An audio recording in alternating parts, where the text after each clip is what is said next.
Bueno, una de las víctimas del coronavirus será seguramente las finanzas públicas. Por un lado, habrá que incrementar los gastos, sobre todo en el sector salud, pero por el otro habrá una caída inminente de los ingresos públicos. Ya bajó el precio del petróleo, está en sus mínimos de hace 18 años, de sus mínimos históricos, y además pues es previsible una caída también en la recaudación como parte de la desaceleración económica. Y para analizar este tema se encuentra con nosotros vía remota nuestra colaboradora Viridiana Ríos. Viridiana, muy buenas noches. Hola, ¿qué tal, Leo? Buenas noches.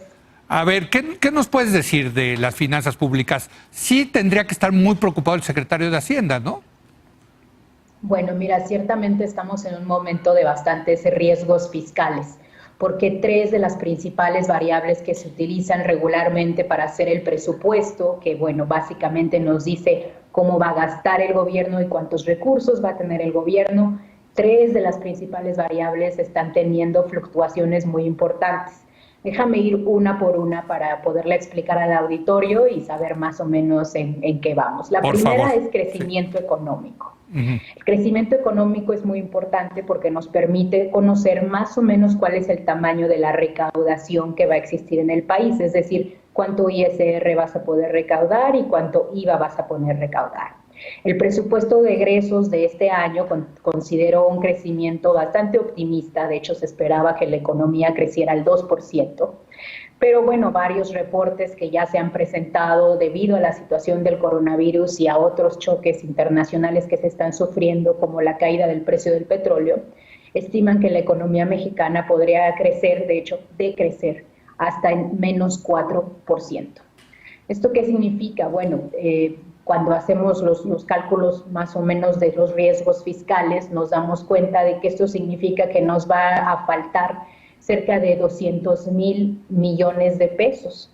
Esto se debe a que por cada punto que se reduce, de hecho por cada medio punto que se reduce el crecimiento de lo estimado, se reduce en 17,000 millones de pesos la recaudación. Entonces es una cantidad enorme. De hecho, la Secretaría de Bienestar completa tiene un presupuesto más o menos de 200,000 millones de pesos. Entonces, primer variable de riesgo, crecimiento económico. Una segunda, Leo, muy importante, es el tipo de cambio. Y bueno, aquí también tenemos una devaluación bastante importante, una pérdida de valor en el peso bastante importante con respecto al dólar. Lo que se estima nuevamente en modelos de riesgos fiscales es que cuando cae el tipo de cambio, las finanzas públicas se ven afectadas. ¿Por qué? Porque el gobierno mexicano compra muchos hidrocarburos, ese es por un lado. Entonces, al pagar la gasolina, que típicamente se paga en dólares, ese dinero pues se pierde cuando el tipo de cambio es más elevado. Otra razón es el costo financiero de la deuda pública. Más o menos el 25% de la deuda pública en México está en dólares. Eso quiere decir que cuando sube el tipo de cambio, pues inmediatamente sube la cantidad de dinero que debe el Estado y por tanto la cantidad de dinero que debe pagar. Entonces lo que nosotros estimamos es que más o menos ahora que el peso pasó de haber sido estimado en 20 a hoy estar en cerca de 24, eso abre otro boquete en las finanzas públicas de más o menos 100,000 millones de pesos. Entonces ya a los 200 anteriores que te comentaba hay que agregarle 100,000 millones más. Y finalmente, una tercera variable que es muy importante es el precio del petróleo, que bueno, también como comentabas al inicio de este segmento, ha caído a su precio más bajo en prácticamente las últimas 2 décadas. Esta es una variable que está un poquito más controlada porque el gobierno mexicano tiene coberturas petroleras, es decir, tienen un seguro que les permite que en caso de que el precio del petróleo se disminuya por debajo de lo que se estimó en el presupuesto de egresos, haya una cobertura y se les pague básicamente al precio que se había estimado originalmente. El problema es que desde 2017 se prohibió decir cuántos de la totalidad de los barriles de petróleo que se iban a producir en el año estaban cubiertos. Esto nos hace pensar que probablemente no existe una cobertura para la totalidad de los barriles del petróleo que se esperaban producir en este año. Y bueno, los mejores estimados que yo he visto hablan de que se va a quedar un boquete adicional a los 2 anteriores que mencioné de cerca de 100,000 millones de pesos más. O sea Entonces, que en estamos total, hablando ya de 400,000 millones de pesos. mínimo. Mínimo.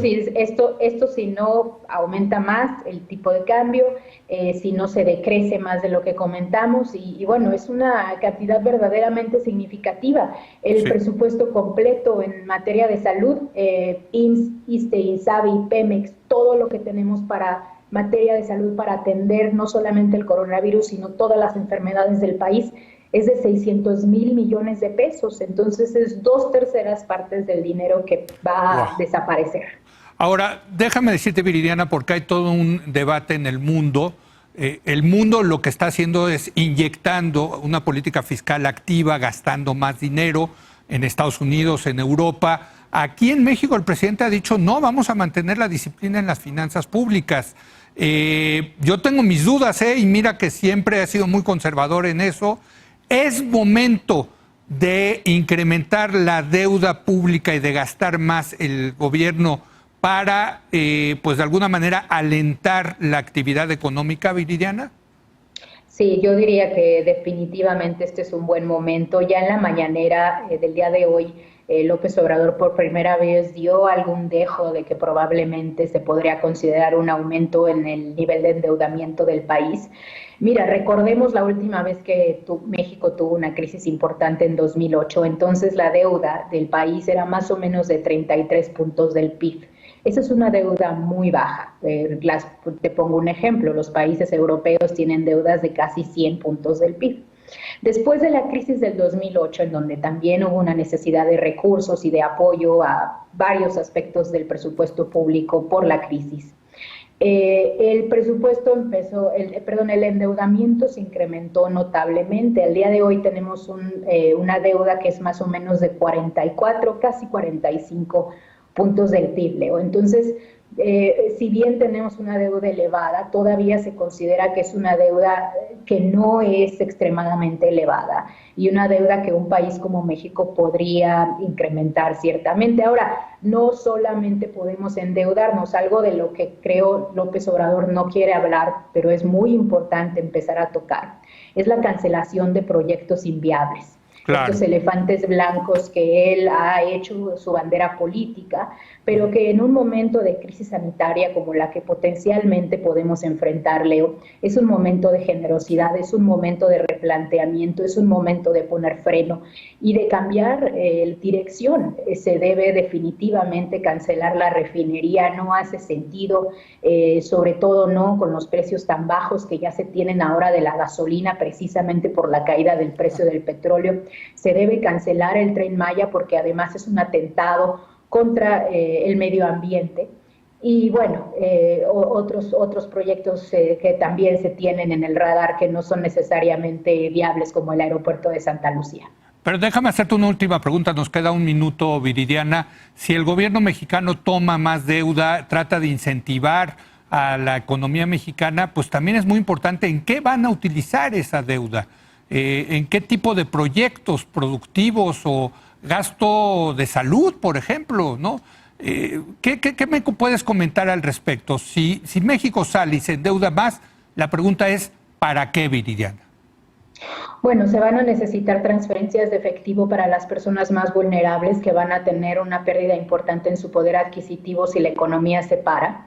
Tenemos que aumentar definitivamente el presupuesto en salud porque México es uno de los países de la OCDE, de hecho es el país de la OCDE con menor número de camas per cápita, camas hospitalarias per cápita, entonces se van a necesitar una enorme cantidad de recursos. China tuvo que construir hospitales nuevos, Italia construyó, convirtió gimnasios, estadios, espacios públicos en hospitales. México va a tener que hacer lo mismo si llegamos a esos niveles de contagio. Y finalmente se puede pensar en un incentivo hacia la empresa, no necesariamente a la empresa grande, sino más bien a la empresa pequeña, a la empresa mediana, y con ciertos candados. Un candado importante puede ser, no se permite que las empresas que reciban estos beneficios fiscales corran gente, reduzcan salarios, no se permite que se den, por ejemplo, bonos a los CEOs o a los ejecutivos de empresas que estén recibiendo beneficios fiscales. Tenemos que pensar cómo hacer un bailout que sea mucho más pro trabajador y no necesariamente solamente pro capital. Esa es como la gran discusión actualmente, cómo lograr eso. Pues te agradezco mucho, Viridiana, vía remota, nuestra colaboradora, un análisis muy puntual, muy serio del gran reto que tendrán las finanzas públicas. Esperamos verte pronto. Gracias, Viridiana. Muy buenas noches. Gracias a ustedes. Buenas noches. Y hacemos una breve pausa. Viene Salomón Chertorivsky. No viene.